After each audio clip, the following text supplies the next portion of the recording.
So Alex, here we are, we're at shortstop. One thing we both have in common is let's take a little walk, because we actually had to go from shortstop to third base. What has been the biggest challenge, adjustment for you coming from short to third? I think just different angles. Shortstop, try to play on like an X, try and go into my left, go into my right, back to my left, and at third base kind of more reactionary side to side. But I think the biggest thing for me is trying to play third base like I played shortstop. I moved back deeper later on this year, and felt definitely more comfortable over there now. When you went back to shortstop when Correa went down, was that fun for you? Oh, it was a blast. It was a blast. I love playing shortstop. I think it got me moving my feet better and actually throwing the baseball better to first base. So number 2 pick, you were shortstop coming out of LSU. You've always oozed with confidence. Where does that come from? Is that mom, dad? I don't know. I think it's just preparation. I think just putting in the preparation and believing in the work that we've put in. And I think that, we put pressure on ourselves in practice, so that way when the pressure's on in the game, we're ready to go. So I think that's where it comes from. It's funny, I was having a conversation with my old teammate, Carlos Beltran. And of course, we were talking about Justin Verlander and all the great players. And he said, first of all, you haven't asked me about Alex. I'm like, Alex who? He goes, our third baseman's a stud. What did you learn from Carlos? I know you're a video guy. Did you get something from Carlos that made you a better player? Definitely. Beltran would be before every game for 2 hours in the video room, looking at the pitcher, seeing different things that he did with his glove, seeing if he could just gain an advantage, gain an edge on the opponent. And honestly, he taught me so much, just how to prepare. It was huge to have him and McCann come in last year and kind of teach all of us how to prepare for a full season and how to really. So walk me through it. I'm Alex Bregman. I'm a young stud out of LSU. I'm the number 2 pick. I have Carlos Beltran. He's been watching video for 2 hours. I walk in the clubhouse at 2 o'clock. What would Carlos tell you to make you better that night? Oh, he'd bring all of us into the video room and show us, and he'd show us.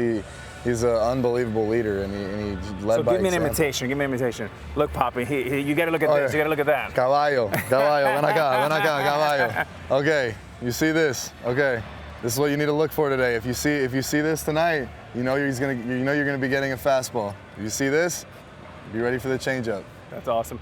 Last time we were here, you were telling me, Alex, I don't feel great, but I'm still getting my hits. And the last few times I've been out here, you've been dead locked on fire. What is the difference between Alex when he's okay and when you're locked in?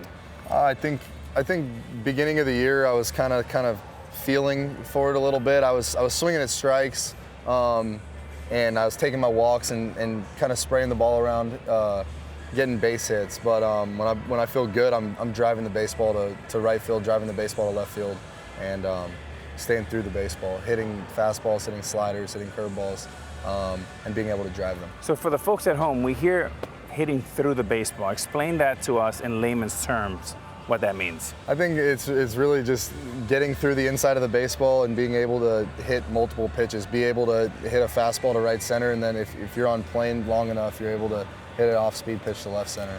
And really not cutting your swing off or spinning off the baseball. It's staying inside and through the ball, and really driving the ball through the middle of the field. Now we had dinner right before Game 7, and then you guys went across and watched the ball game. I was amazed how relaxed you were last year before Game 7. Where does that come from? All of you were relaxed, all 4 of you. It was Springer, Correa, Altuve. It was like you were playing another game. Has it always been like that for you? I don't know. I think game 1 of the World Series we were all nervous, but then after we won Game 2, and it was kind of felt like just another series to us. It felt like, hey, let's go out and compete and win, and let's have fun. And I think Game 7 was an example of us going out there and just playing loose. Before the game, we were blasting music in the clubhouse. Beltran made it a point for all of us to just have fun and treat it like any other game. We were having a conversation about you earlier, and you're like the poster guy of the modern day player that can collect all this information and you put it to play and make you better, not worse. Where does that come from? Have you always been really receptive to getting information?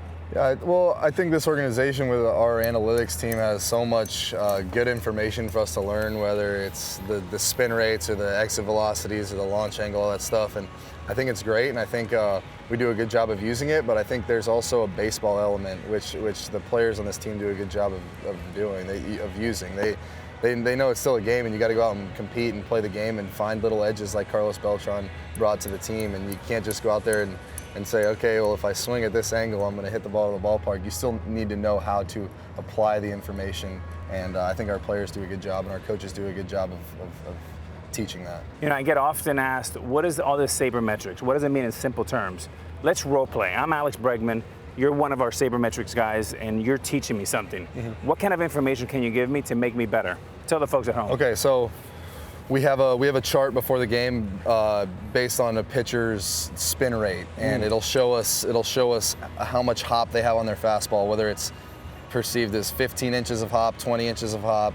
Like a guy like Verlander is the best. He has like 20 some odd inches of hop on his fastball. So they'll show us on their charts that they have. They'll be like, hey, this guy has a lot of hop. You're going to need to swing above this guy, or this guy is really good sinker, you're going to need to hit the bottom of this guy. So we'll be able to apply that before the game. We'll know where we need to aim on the baseball. So if you're facing a guy like Verlander, which thankfully for you, I had to face him all the time. I'm 0 for 10 off him, I think. It was torture. So if a guy like Verlander who has 20 hop, right? So it means the ball like Nolan Ryan, it just explodes.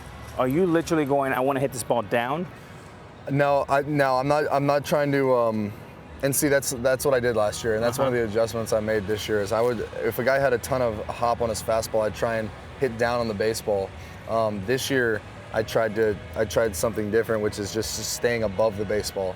So basically, trying to hit the top of the ball, but not trying to hit down to it. So Alex, let's talk about the adjustment you made from last year to this year on this fastball up that had some juice on it. Last year, I would try and hit down on the baseball, and I'd either hook it to the pull side on the ground or cut it and pop up to first base or right field.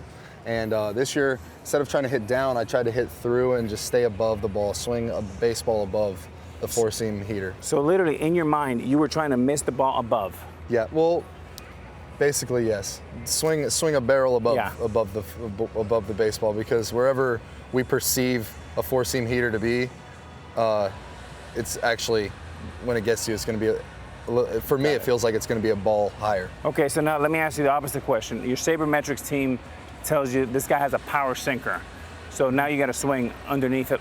Yes. I'm not going to try and go down to hit the bottom of the sinker back here.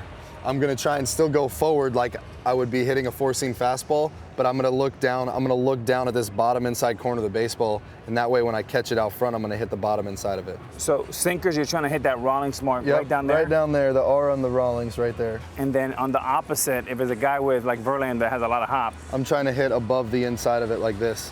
Right at the Rawlings again. Yep. Okay, that's really cool. We've always been superstitious as baseball players.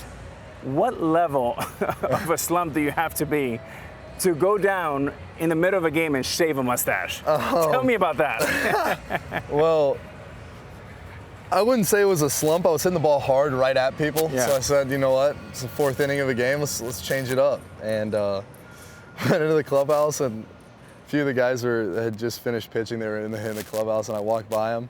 And I came back out with no mustache, and they're like, are you kidding me? How superstitious are you, bro? So in the middle of the inning, in your mind, you're saying, yeah, this is a good idea, but I'm going to go down there. I'm up probably 7, so I'm okay. I have some time. Do you use shaving cream, or you just go take it off? Oh, I put on a little bit of shaving cream and just took it right off. I might have to take it off after this interview, too. So Alex, I see you guys have a synchronized thing that you guys celebrate, and you guys all look at the camera. Tell me about that, and how is it so perfect with timing? Well, I kind of started to do it last year in the postseason, and then it kind of just carried on this year as like what I do after a homer. And then one day in Seattle, Reddick decided he was going to do it, and kind of caught on, and now the full team's staring at the camera. So some of our fans don't know what we're speaking about. Give me a look right here and how you would do that. So like if after I come into the dugout, I would just look at the camera like, I can't believe they threw that pitch right there. That was awesome. how it started. And then now the whole team is just like all together at once staring at the camera. I love it. I just want to ask you about this. I mean, how cool is this? It's awesome. That was the first bobblehead. Look at this, look at this. Pretty good. Pretty decent. They did a good job. Last question I have, I saw where you hit a home run, you were rounding third base, and you were pointing in the dugout. I think you were saying something like, I told you. Oh. What was that about? No, there was a kid in the front row yesterday that kept telling me from my first at bat, my second at bat, he's like, hey, I want you to hit a home run. I was like, I don't know. We'll see. And then my third at bat, I came down deck circle. I said, all right, I'm going to do it first pitch right here. And then first pitch over. You know what? After that story, I'm going to keep this. I'm going to take this home with me. Thanks, brother.